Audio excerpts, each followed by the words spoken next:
Anyway, did you know that betting on war is fucking cringe? Axo says, Cirrus, you're like 30, right? It's normal for 30-year-olds to have comfort characters, right? Yeah, sure. I mean, you find a character you find comfort in. There's nothing wrong with that. Who cares? But let's go ahead and see what's going on here. The title of this is Gamblers Try to Win a Bet on Polymarket and Are Vowing to Kill Me If I Don't Rewrite an Iran Missile Story. On Tuesday, March 10th, a massive explosion shook the city of Beit Shemesh, just outside of Jerusalem, in yet another Iranian ballistic missile attack during the ongoing war. Rescue services scrambled to the scene in search of possible casualties, though, as it turns out, the projectile had struck a forested area just outside the city, around 500 meters from homes. On the Times of Israel's live blog today, I reported that the missile had hit an open area and no injuries were caused, citing the rescue services as well as footage that emerged showing the massive explosion caused by the missile's warhead. But what I thought was a seemingly minor incident during the war has turned into days of harassments and death threats against me. Later Tuesday, I received an unusual email in Hebrew from someone named Aviv. They said, regarding your Times of Israel report that described today's launch as an impact, Beit Shemesh Municipality and MDA later corrected their reports to clarify that what fell was an interceptor fragment, not a full missile. I would appreciate if you'd update your article, as in its current form it does not reflect reality. Alternatively, if you have information that it was indeed a full missile that was not intercepted, I would be glad to be corrected. I told Aviv that from what I know from the Israeli military, the impact was indeed a missile and not just fragments. I added that the footage was a massive explosion of hundreds of kilograms of explosives from the warhead. Normally, a fragment does not produce such an explosion. A day later, on Wednesday, I received another email in Hebrew regarding the impact outside of Beit Shemesh from someone identifying themselves as Daniel. Said, sorry for reaching out without prior introduction, but I assume we will get to know each other well. I have an urgent request regarding the accuracy of your report on the missile attack on March 10th. I would really appreciate a response if possible. There is an inaccurate report from you about the missile, and it's causing a chain of errors. If you could reply to me tonight, you would be helping me and many others, and of course, the state of Israel, all along the way. You'd gain a good source. It was indeed a little strange to receive the same question about something relatively inconsequential from two people within the same day. But I responded naively, hi Daniel, can you elaborate on what the problem is? He replied, in the article and in your tweet, you wrote, one missile struck in an open area just outside Beit Shemesh. However, it appears that this missile was intercepted and its debris and interceptor fragments fell at the scene. No security authority so far has confirmed that it was a missile and it was not intercepted and fell in an open area. If you could correct this tonight, you would be doing me and many others a great failure. Why does this inconsequential matter to these people, I wondered. Half an hour later, he sent me another email, said, if one, you could change everything to interceptor debris or missile fragments even tonight, it would help a lot. I went to sleep without answering. By Thursday morning, I received another email. I would appreciate an update from you as soon as possible, because in the meantime, you are already being quoted in The Economist, saying that the IDF confirmed that most of the missiles on Tuesday were intercepted, except for one that fell in the Beit Shemesh area. I ask again if you could handle this as soon as possible. It would help us a lot. It's really important, if possible, still this morning. As I read through Daniel's veiled threats, he attached a screenshot from the Economic Times, an Indian English language business-focused news site, and not The Economist. I ask again that you handle this as soon as possible. It'd help us a lot. As I read through Daniel's veiled threats, I received another email from an anonymous user. Is the article about March 10th interception going to get updated? Moments later, I received a message on the Discord online platform. In regards to the March 10th, some sources are saying all missiles were intercepted on March 10th per IDF. Is that true? Jesus Christ. Meanwhile, on X, I saw a user reply to a recent tweet of mine. There are people saying that they have received word from you that the missile strike in Beit Shemesh on March 10th was in fact intercepted. Is this true, or did no such interaction occur? Another Twitter user responded to my post with the video showing the Iranian ballistic missile impact. Said, was there any video of the actual impact? Checking on those accounts, both appeared to be involved in gambling on the Polymarket betting site. As far as I now understand, the emails I received were intended to confirm whether or not a missile had hit Israel on March 10th in order to resolve a prediction on Polymarket. So these fucking weirdos started badgering a journalist to change their article so that they would technically win their bets. Polymarket is one of the largest prediction markets in the world, where users can wager their money on the likelihood of future events using cryptocurrency, debit or credit cards, and bank transfers. However, there are accusations that the site has been plagued by manipulation and insider trading. The event that these people had bet on was Iran strikes Israel on. More than $14 million had been wagered on March 10th. The rules of the bet state that the market will resolve to yes if Iran initiates a drone, missile, or airstrike on Israeli soil on the listed date in Israeli time zone. Otherwise, the market will resolve to no. However, there was a clause. Missiles or drones that are intercepted will not be sufficient for a yes resolution, regardless of whether they land on Israeli territory or cause damage. My minor report on a missile striking an open area was now in the middle of a betting war, with those who had bet on no on an Iranian strike on Israel on March 10th demanding I change my article to ensure that they would win big. More emails arrived in my inbox. When will you update the article? One was titled. The email had no text content, only an image, a screenshot of my initial interaction with Daniel. Except it didn't show my actual response to Daniel, but a fabricated message that I had not written.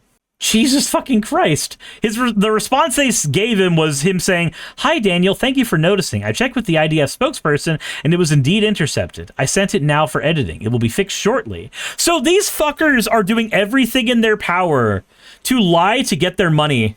Jesus fucking Christ. It is so cringe.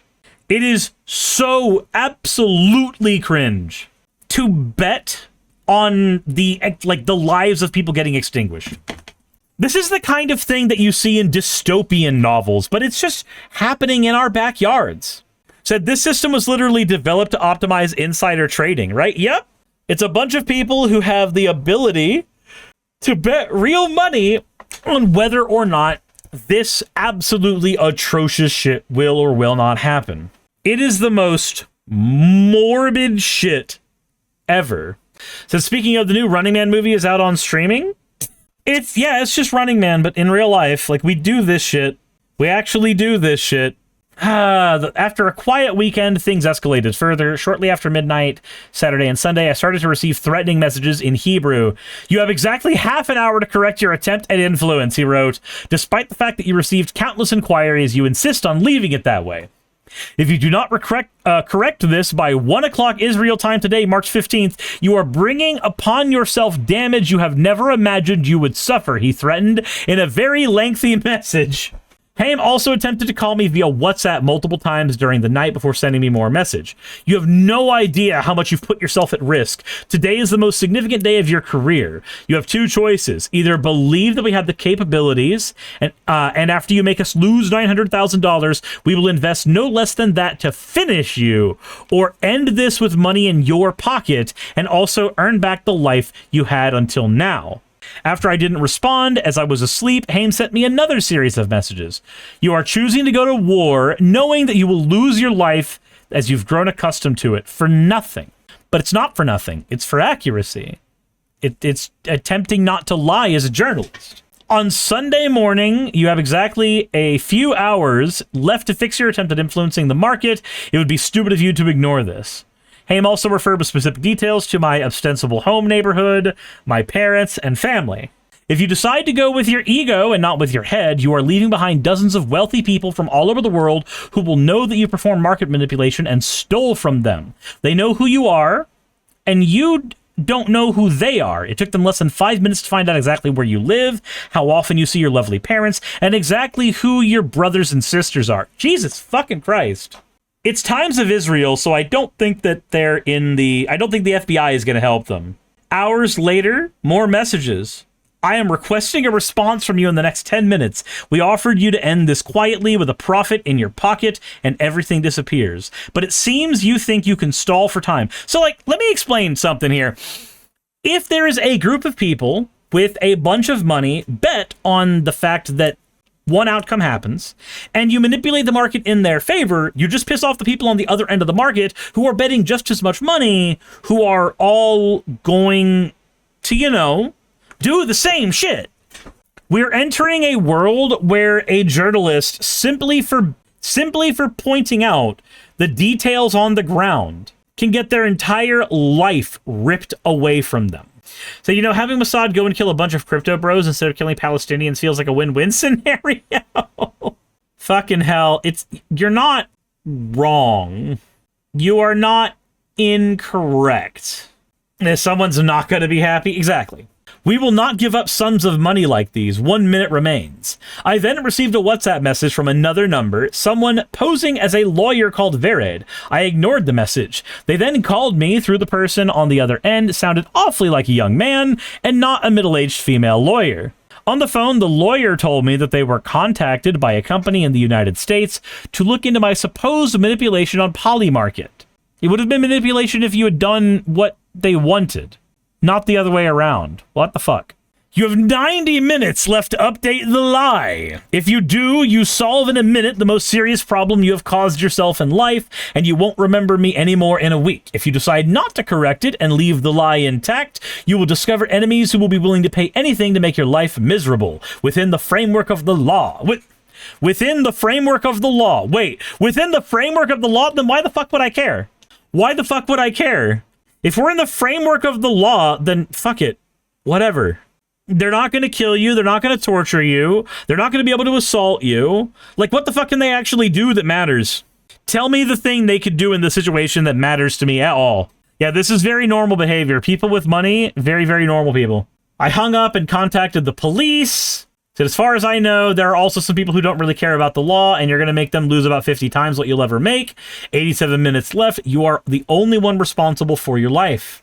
My time ran out shortly before I headed to the police station to give testimony and provide evidence. The police are now investigating.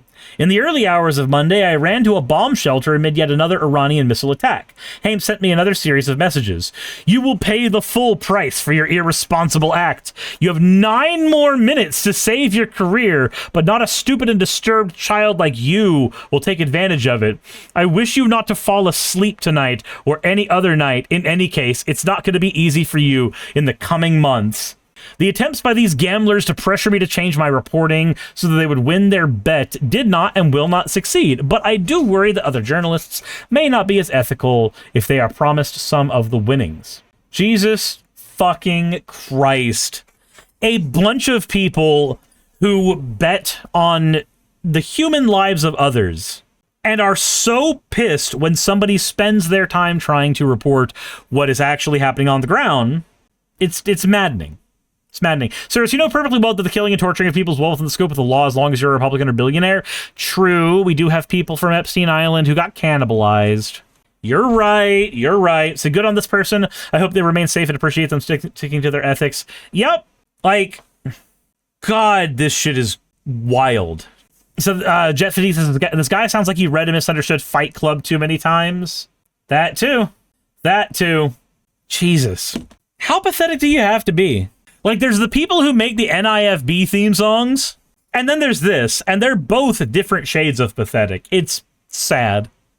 Hey, you made it to the end. I want to give an extra thanks to the patrons who allow me to do this full time. I want to thank Aaron Rail, Astral, Britzkrieg, Jemshin, Poundini, Red Joker, Victoria, Jonas, Craig, Tarika, Fireshard, Smiling GM, John, Dren Hadamada, Creeper, Sagitta, you know I'm not saying that last part, Sylvie Snow, Valis of Seraph, Ottoman Angel, Rooster Rachel, and Fire Panda, who are all my $20 and up patrons.